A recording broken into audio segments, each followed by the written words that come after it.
Baruch Ato Adonai Eloheinu melech haolam shehakol niyod boro.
Chaim.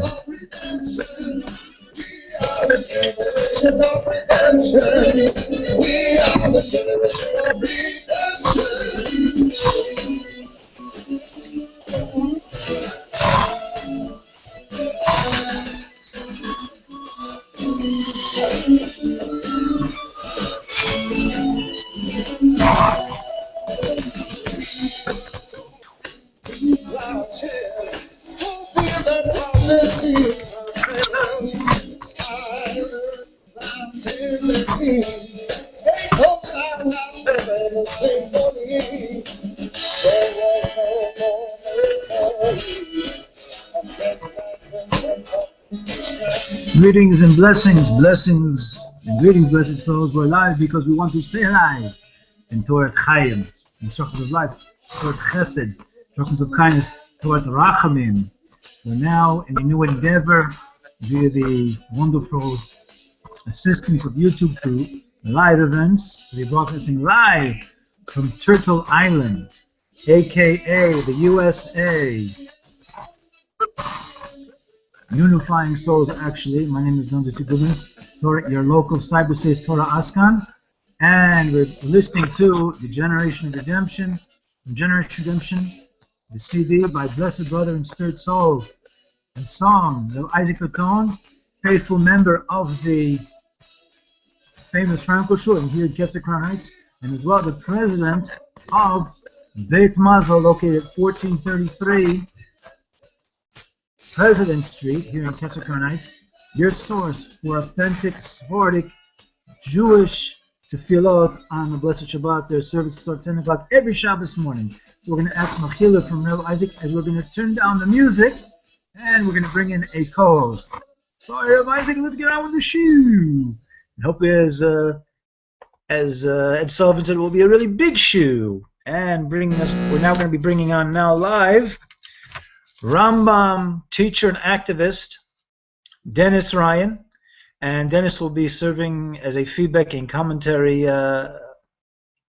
means for us to universalize teachings which I think are of interest to most human beings, because the concept of the giving of the heart and the concept of sacrifice and what is sacrifice and what does sacrifice cause as an effect, even in this day when there are no more animal sacrifices, there are no more liquid offerings, and there are no more vegetative offerings as they once occurred in the first and second Holy Temple in Jerusalem, Yerushalayim. Good morning, Dennis. Boker Tov, Don. Boker Tov. I'm putting you on full mode. Let me ask you, how did the music sound? Did it sound clear? It didn't sound all that clear as it did on the other broadcast. Okay. But at the same time, you were trying to talk over the music, so it was hard to hear what you were saying. Okay, well, hopefully when we hear we are experimenting here with our efforts to take it to a new level. You know, it's funny, the other day, Dennis, I made a radio show last week on, I was not too interested in gesticulating, rather being more involved in articulating, but I think this Google Plus live event option through YouTube, which I humbly thank them for their efforts to, let me just turn up the volume here, hopefully we're broadcasting in a proper volume, will allow us to perhaps personalize our efforts and allow people to come on live in a more accessible way. There's actually there is a chat option, which the chat option has now been open. So if anyone wants to make a comment, if anyone's listening, I didn't really share this event with too many people, so if there's no comments, that's okay too. But there is a telephone call-in service, which hopefully I was unable to activate before the show. Hopefully I'll master it by this next Sunday. Hopefully we'll do a show this coming Sunday. That being said, blessed souls, we're going to be plucking from a teaching which was delivered over 194 years ago by someone by the name of the Mittler Rebbe, the second Rebbe of Chabad Hasidus, Rav Dovber of Lubavitch, Rav Dovber Shniori.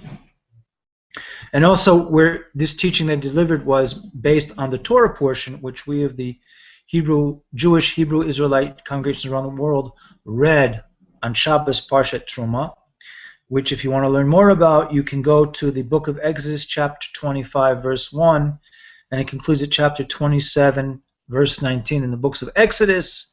Exodus, the movement of all conscious people. So let's now go right into it. Of course, I'll be turning to Dennis during our brief efforts today, and hopefully with the meditations of our heart and the cognitive processes within our mind, we will offer up very tangible information for you to do your own research, because we're not here to provide the final answer, the final authoritative opinion. We're here, so to speak, Dennis, I like to think of ourselves as, so to speak, cyberspace librarians. Would you like to elaborate on that matter?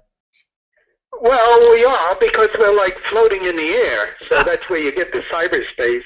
The librarian portion means that we're using references that have been accepted by people for many, many millennia.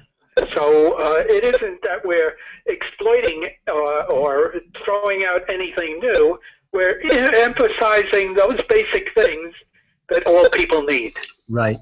Yesterday, thank you, Dennis. Yesterday we had Professor Ross Barnard of Queensland, Australia, and I am right now broadcasting live from Kesser Heights, Brooklyn, New York, and of course Dennis is also in one of the 5 boroughs of New York City, I believe. Now let's spice up our conscious, blessed souls. We're picking out some inspirations from the Mittler Rebbe, from his Hasidic discourse. So we'd like to ask you to entertain your mind with 3 types of spices. Spice number 1 is Torah, which most people associate with the word Bible, but the word in its original Hebrew, the Lashon HaKodesh, the Holy Tongue, means instruction. So Torah is spice number 1. It is divine instruction. Spice number 2 we have as prayer, which, according to our written and oral Torah traditions of Israel, consists in service of the heart, which in our current era is in the place of animal sacrifices, wine and water offerings, in addition to vegetation offerings. Spice number 3, acts of kindness, which allude to all Torah commandments, which empower we human beings, something I like to stress any broadcast I do, something that we as human beings are empowered by the very fact we all possess something unique that no other human being possesses in the capacity that we do as individual human beings. We all possess a divine image which empowers us to actualize kindness upon and within this blessed creation according to divine instruction, which we call Torah. And I know some people battle with the idea, well, what is the original form of divine instruction? And is it relative or absolute? Well, it can be both, actually, but ultimately we humbly advocate that divine instruction, if it is truly divine, is something which is eternal and not can be watered down by the limited consciousness of human intellect, but rather human intellect, so to speak, starts to get an approximate perception and consciousness of it in order to go closer to the design of the creation, and then hopefully will do what he or she can to improve the creation. Dennis, your take on these matters? Well, when you said that offering as a sacrifice, most of the, or all of the Christian masses actually offer wine, water, and a wafer that's made of unleavened bread. So this goes way, way back, and it is not just it's not just a Jewish purview, it's a human purview that we must periodically offer something up. Because we have to make it appear or seem, or as we take part of a two-way street between the human and the Creator. So we have these little sacrifices or offerings that are done, and they're simple. Why? Because no matter how complicated our Creator is, we are humble humans and realize that simplicity is a direct way of communicating. True. And I'd like to add one more point, Dennis. You mentioned about how in the Christian faith-based tradition there is the approach, the avodah, the service of offerings or sacrifices, actually precedes the idea of sacrifices or offerings precedes Jewish tradition. It precedes Christian tradition.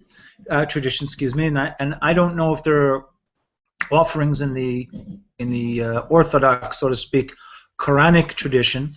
But I do know this, that we do see in the Bible itself, in the book of Genesis, that Noah offered up a sacrifice to the Most High, and is described as something which was a pleasing aroma to the Most High. Also preceding Noah were the offerings of Cain and Abel. Not that we're going to go into that, because if anyone wants to, they can tune to our humble efforts that Dennis and I and Ron Williams and others have joined in on in search of authentic ancient Torah, which is part of the Blog Talk radio series, which is basically coming to a close, and we're morphing it into this, Baruch Hashem, thank God, this effort here on YouTube live event. So with that being said, we want to go back to spice number 2, which is prayer, which involves us developing a mindset. Now, our human intellects, if our human intellects are geared in an inquisitive fashion, and where do our human intellects reside? But nowhere else but aside from our human minds, which are, again, something which have a unique dimension to it that hopefully one day we will discuss in more detail. And I'm sure, Dennis, that's when you'll be able to whip out Guide to the Perplexed, which I know that you love to share with us, and you have shared for the last couple of years on our Blog Talk radio efforts. That our human intellects within our mind may want to understand why were the sacrifices of animals so important, that sacrifice, as written about in the 5 books of Moses, starting again from the initial sacrifice of Noah, who was called the Ish Tzaddik, a righteous man. In fact, he is the only person in the 5 books of Moses who was described as a tzaddik on an individual level. The term is used in the book of Exodus. However, in terms of a particular person, only Noah is called Ish Tzaddik, a righteous man. That's just something that, blessed those, you can do a little more research on and learn about why is only he called that, and why, say, the righteous people who appear in the Bible, such as Abraham and Isaac and Jacob and Moses and the other individuals portrayed there, are not called that term. Just something, it's like a homework assignment, if you like. So anyway, this idea concerning this offering of an animal sacrifice causes us to focus upon animal as one unique microcosmic act of creation. So we're going to ask you, blessed souls, to tune in. We're going to have 5 focus factors to help us focus in on some perspectives of what animal is as opposed to what is human being. So here we go. I'm going to go over these focus factors, and then we'll turn to Dennis for feedback. Actually, after focus factor number 4.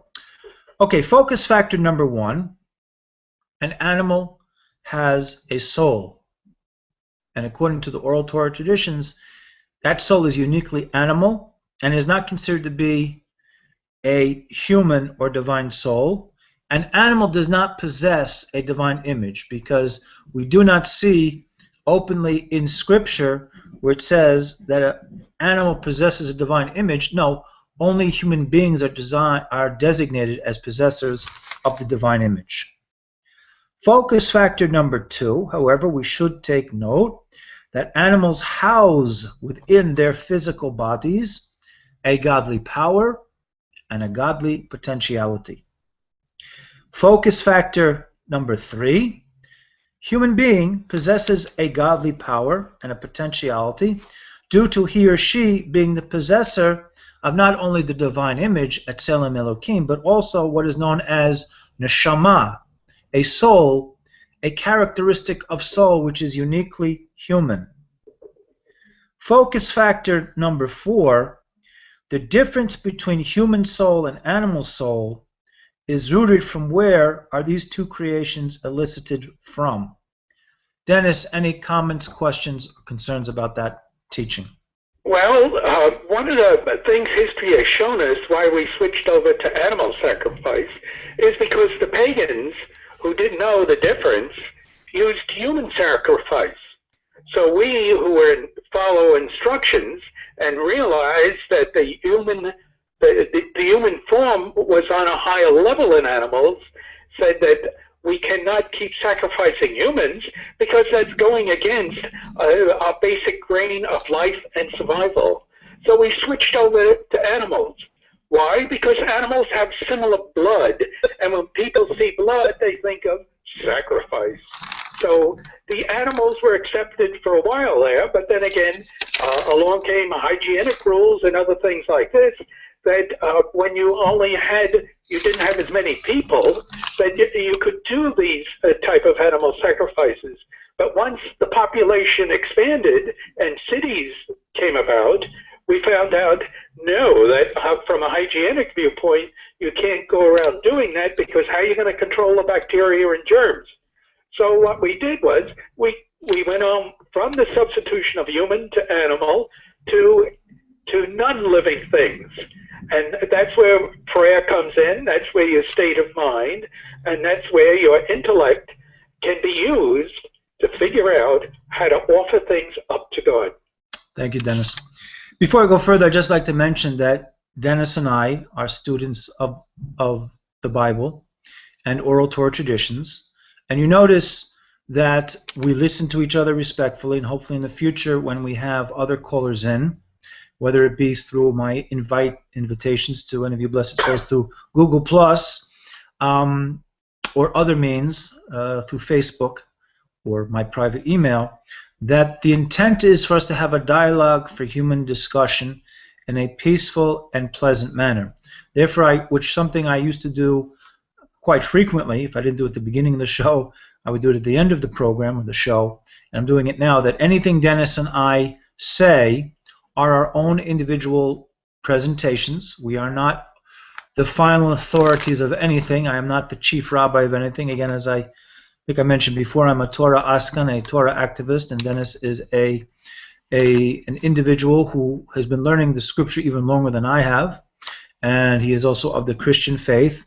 And if there's any differences that arise in terms of presentations of information, we're not going to get into a counter response and get into a debate from the perspective of religious theology, but rather we're presenting this information for you, blessed souls, to do your own research into the matter, come up with your own conclusions, and if you have a question upon those conclusions, you can either email me or send a comment to the archive version of this show, or you can also send me an email. My email is Don Goodman, DONGOODMAN, numerical 6, don't spell SIX, but just the number 6 at gmail.com. Dennis, do you agree with me, right? That we're not here to, we're not debating. Well, Don, the easiest way to put it is we're not attacking and we're not defending. Right. What we're trying to do is get everybody to understand. Right. You can have your own way of understanding, but the relationship between humans and our Creator does not change. True. And hopefully this will create a humanhood, whether you want to call it a brotherhood or a sisterhood, a brother and sisterhood, a divine imagehood, not a robbing hood. We don't want to get involved in robbing.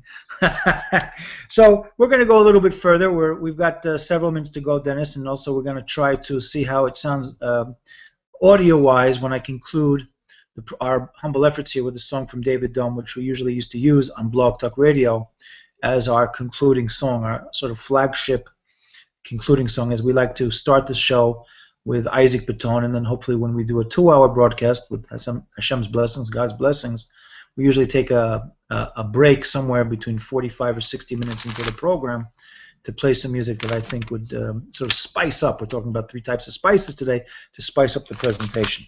So here we go into the last leg of our efforts today. So we've covered four focus factors. And again, all of this is me plucking out inspiration from this Hasidic discourse of the Mittler Rebbe. Human soul is something, according to our oral Torah tradition, is elicited from a divine configuration of an, so to speak, an upper human, upper level of human who is not human as, say, you see of me or you hear Dennis's voice or any person you see on the street who looks like human, talks like a human, and listens like a human, like they say about the duck. If it looks like a human and talks like a human and listens like a human, I guess you can assume he is or she is. But human soul is elicited from a place within the divine configuration and design of human in upper realms, which we really don't see. As well, animal soul, which is the vivifying force, the highest, the or and highest, the light and the vitality of that particular microcosmic act of creation, whether it be elephant or tsetse fly or blue whale, for that matter. Animal soul is elicited from a divine design of animal, which is, again, is presented in a prophetic vision that was seen by Ezekiel in the book of Ezekiel, which you can look up and see for yourself, which is basically beyond the capacity, the capability of the majority of human beings of observing what is the source of the life force of animal kingdom.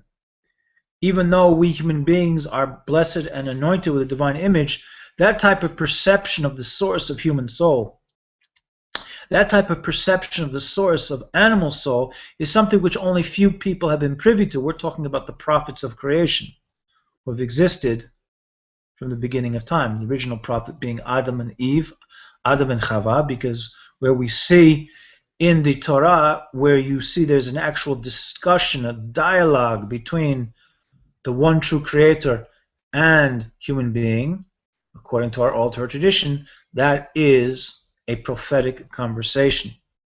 Dennis, your take on these matters? Yes, I think there's a little points of clarification, Don.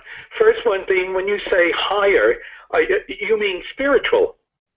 Yeah, a certain time. Because you immediately bring to the forefront of anybody's brain, then what is the lower? If the higher is there, where is the lower? And you didn't mention a lower because that's the human part. The upper is the spiritual. Am I correct? Or True. Am I in the right ballpark? Yeah, you are. I mean, it's... All right. Now, the next point is that there's a big delineation between human souls and animal souls. Why? Because we humans are responsible for what we do. And that's where our judgment from the Creator is going to occur. While animals were put here to survive, to multiply, and to recreate their species. Yes, creation was imparted to animals as well as the flora and the fauna. Now, it wasn't done to rocks, but it was done to animals, okay? So we have a delineation there. So we got to be careful with the word soul because somebody may misinterpret it as though they're interchangeable. They are not. True. Well, again, I mean, you know, that's a whole discussion to itself, and hopefully with the blessings of the Most High, we can have quite a discussion from now until the great resurrection and even beyond into the world to come, Lasi Lavov, what is soul? Because it is such a pristine act of creation that is within the blessed will and wisdom of the Creator, which is way beyond our mere human intelligence to perceive. The little that we've been able to glean in terms of our knowledge of what soul is, whether it be human soul, or animal soul, and actually... Well, Don, yeah, we can't understand what the Almighty did because it's on His level. True. Our level is we're observers of it. True. So we have a hard time trying to figure out the intention, the need, etc. But we accept it because we observe it and see it. True. So there's the spiritual meaning behind what God did is God's world. True.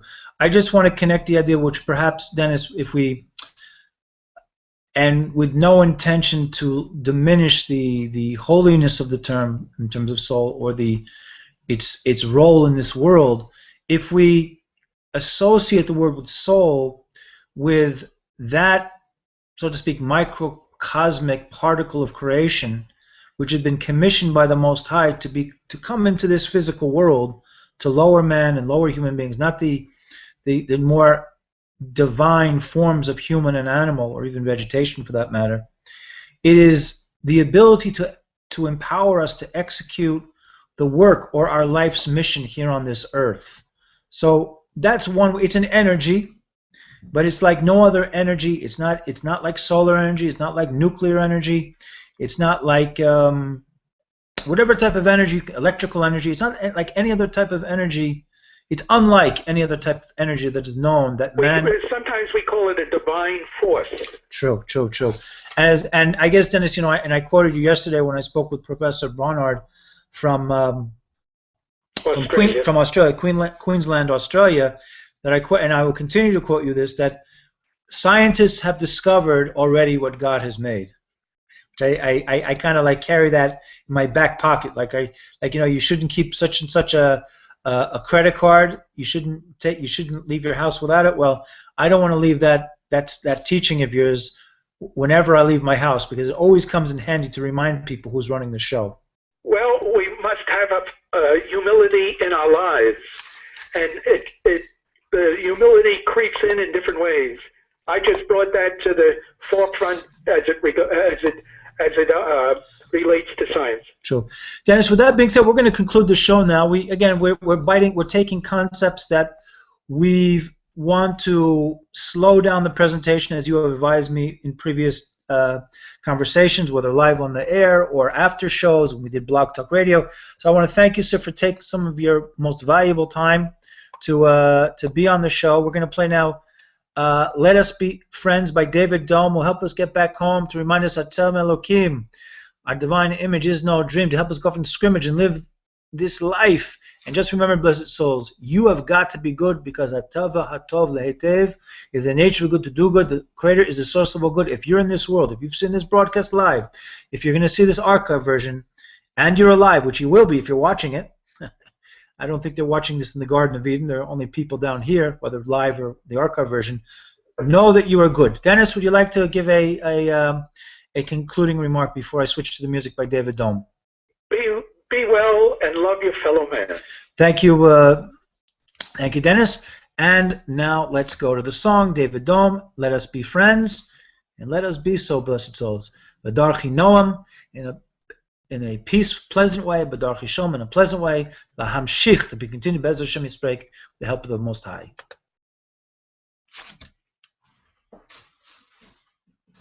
Let's get some volume here, and let's get the music. Let's just plug in one chord. Hold on. See, we're doing it live. It's like, let's see how it sounds without the big microphone. Okay, here we go. Here we go.